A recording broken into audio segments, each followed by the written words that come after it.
We got to stop these shootings. A couple of preachers indicated to me or admitted to me that they're scared to speak at the event Monday night on July 18th because I offered the speaking job, the preaching job to someone else, and they were afraid. They said, no, I'm not doing that because the cops will come after me, and I don't want no problems with the police. Well, I think when you've been through, huh?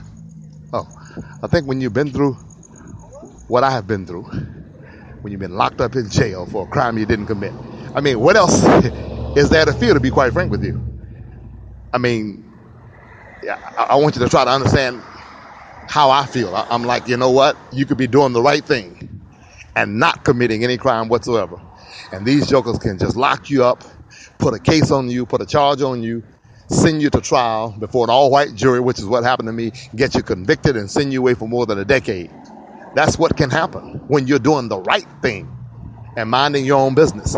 So if they can do that to me when I did not commit the crime, and trust me, I know a lot of y'all don't, you think wrongful convictions are just a joke or most people are lying about it. You can think that. I am really not extremely concerned about what you think because honestly, it's not going to help me and it won't hurt me. If you thought I was innocent, it didn't get me out of jail any earlier. If you thought I did it, it didn't get me out of jail any later. So that is not, I have to sleep with Sherman, D. Manning on a daily basis, and I know what the truth is. But my point is, if I did the right thing and they could just get me like they got me and send me away, then you know what? I might as well raise hell. I might as well stand up for what I believe in. Someone said, it was Nelson Mandela who said, I'd rather die on my feet than live on my knees. And so I feel duty bound. I feel like something's pulling me, that I have to get out there and I have to make a difference. What kind of difference I can make, I don't know. What all I'm going to be able to do, I don't know. But I know that I'm going to do something under the unction of the Holy Spirit. And so I thank God for Bishop G.W. Thomas, one of the bishops who called me today. I can't think of the name of the city he's from. Somewhere, I want to say Roma Linda or something like that, but it's not Los Angeles. He's coming down Monday. Bishop G.W. Thomas and his wife, who's also a bishop, she's coming down Monday.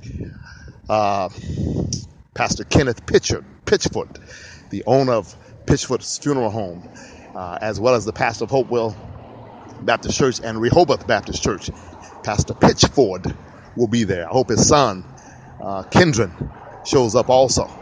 There'll be ex-cons there. There'll be hopefully guys who are on their way to becoming pre-cons, and maybe we can preempt that with this service. And we don't know what's going to happen. Maybe we might start doing this every Monday. I don't know. But we're going to do it this Monday, July 18th. And let's talk about it. Let's figure out why every time a cop sees a black man, the cop feels intimidated. Let's see why. Let's see what's going on. Let's see why the cops always get uptight when they see us, and try to figure out what we can do so far as training is concerned. And I know Chief Charlie Beck probably doesn't want to hear that, but I think some of this has something to do with the lack of proper training.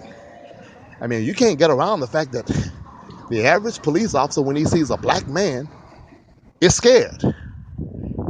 And my question is, why in the heck are you all afraid of us? We're afraid of you. We know you have a gun. And we know you have brothers in arms who will back you up and they will shoot us. We know this. And you've been doing it since the beginning of time. I literally had flashbacks this morning. I was betwixt and between. I didn't want to do this. I felt like, Lord, why me? Why do I have to do it? Why I got to be the one? And I started thinking back when I was a kid, ladies and gentlemen, when I was a little boy, 12 or 13 years old. We had some meetings in the ghetto called Perry Homes. Thank God I did not grow up in Perry Homes, but I had friends there. And we had meetings there. One of those meetings was attended by Mayor Andrew Young. And the entire meeting was to discuss why black men were being gunned down by the Atlanta Police Department. And I was being pulled both ways.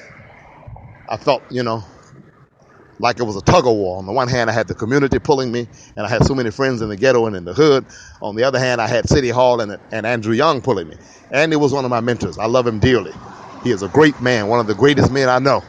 And I know he is a great man. And so, but as mayor, he was the chief law enforcement agent of the city. And so I had to sort of oppose him. And this is, I think, when I really started learning authentic leadership. I learned that sometimes your friendship can get in the way. And sometimes you have to move your friendship to the side and go with your convictions. And I felt like the police were absolutely wrong, and I made that very clear. And I remember they got this on film somewhere in Atlanta. If someone wants to look it up, I'm sure if you contacted the news media in Atlanta and made a serious effort, the tapes can be pulled up.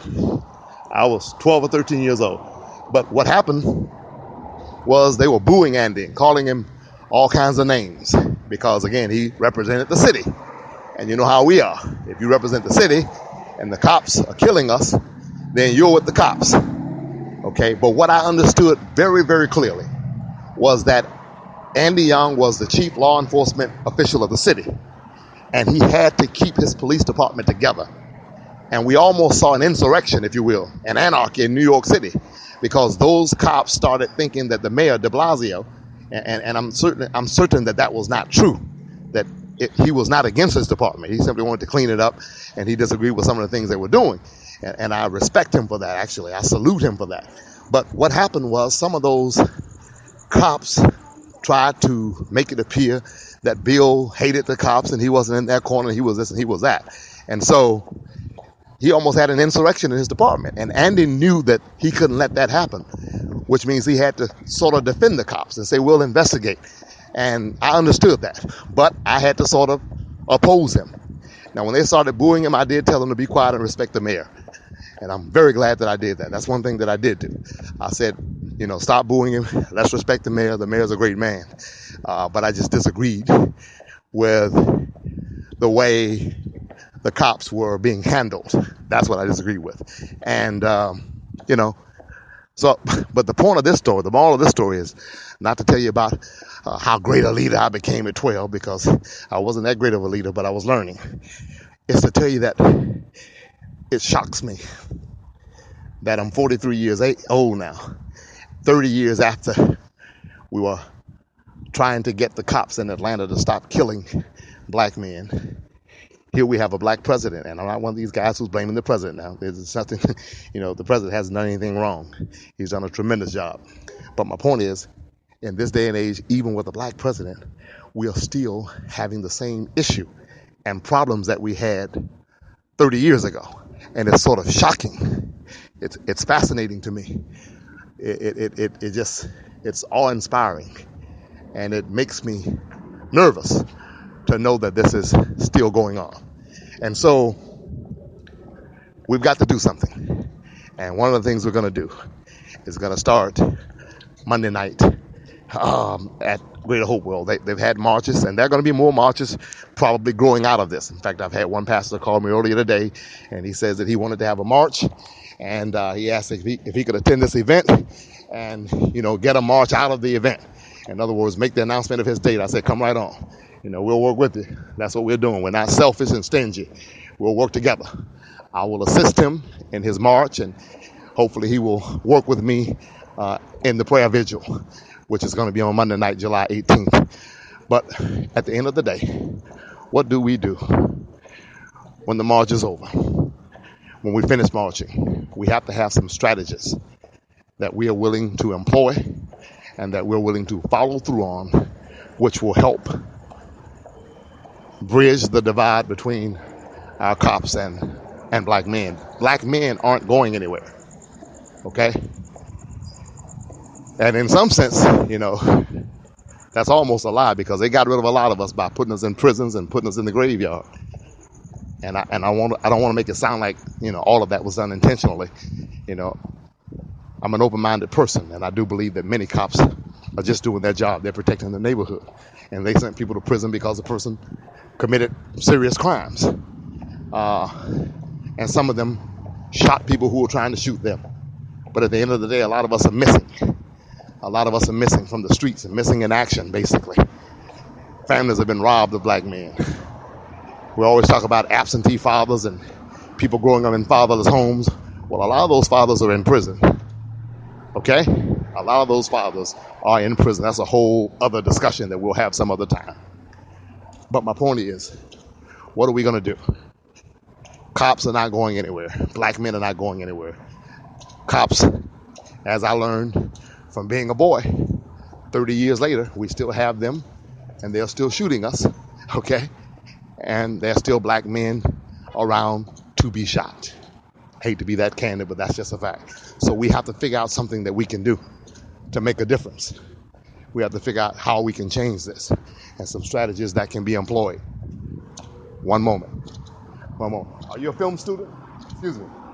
Are you a film student? No? Okay. Yes. We have to figure out some strategies that can be employed in order to create, open up, and enhance a dialogue between the police and black men. And we also have to convince cops to tell the truth when other cops do things that are wrong. And we have to convince the administrators of the cops to punish them sternly and severely and seriously, not give them a slap on the wrist when they commit crimes, when they commit infractions against citizens. And we also have to convince cops in the hood to patrol with the same amount of respect that cops in the suburbs patrol with.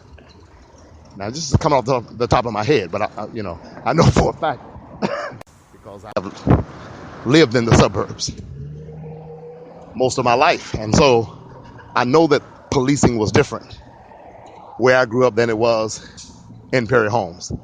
I know that we call the cops Officer Friendly. I was telling Jerry Silver, that an activist friend of mine, we call them Officer the Friendly because they were friendly to us and nice and say good afternoon, sir, to my dad, and good afternoon, ma'am, to my mom. But when I went to Perry Homes, they threw bricks at the cops when they saw them coming. In fact, for a while in Perry Homes, for years, you could not call a taxi. Taxis would not go to Perry Homes because it was so violent. And cops would only go in 5 or more cars. One cop car would not go to Perry Homes. They had to have at least 5 cars with 2 men in each car. That's how dangerous it was. And that's how much they hated the police because of the things. And some of it was justifiable. Maybe hatred is never justifiable, but some of that anger, I shall say, was justifiable because the cops had been so rude, so mean, so bitter, and so deadly to African Americans in those hoods. And so we have to recognize and realize that, and then the chief needs to administratively do something about the fact that these cops police differently and get them to have respect and quit going into these neighborhoods seizing them as if they're under siege and as if it's a military encampment and these guys are slaves. We got to come up with some strategies, and that's my assignment between now and Monday. I won't try to put it all into the sermon. I won't make the sermon a total political statement. It'll be the Bible. It'll be God. But let's get together. July 18th, Greater Hopewell Baptist Church in Los Angeles on Vernon. If you want to come or you're coming from out of town, let me know so we can reserve something for you. If you're coming from out of town, email me at shermandmanning@gmail.com. That is shermandmanning@gmail.com. shermandmanning@gmail.com. Text me 404-386-9356. That's 404-386-9356 if you're coming from out of town. Be with us at Greater Hopewell Monday night, July 18th, 3214 Vernon in Los Angeles, California. National Night of Prayer. Snoop Dogg, Police Chief Beck, Mark Ridley Thomas, and many other dignitaries have been invited. And you are invited to come and be with us. I'm Sherman D. Manning. Tell someone about this podcast. Download it. Put it on your Facebook site. Do the right thing. God bless you. Keep hope alive.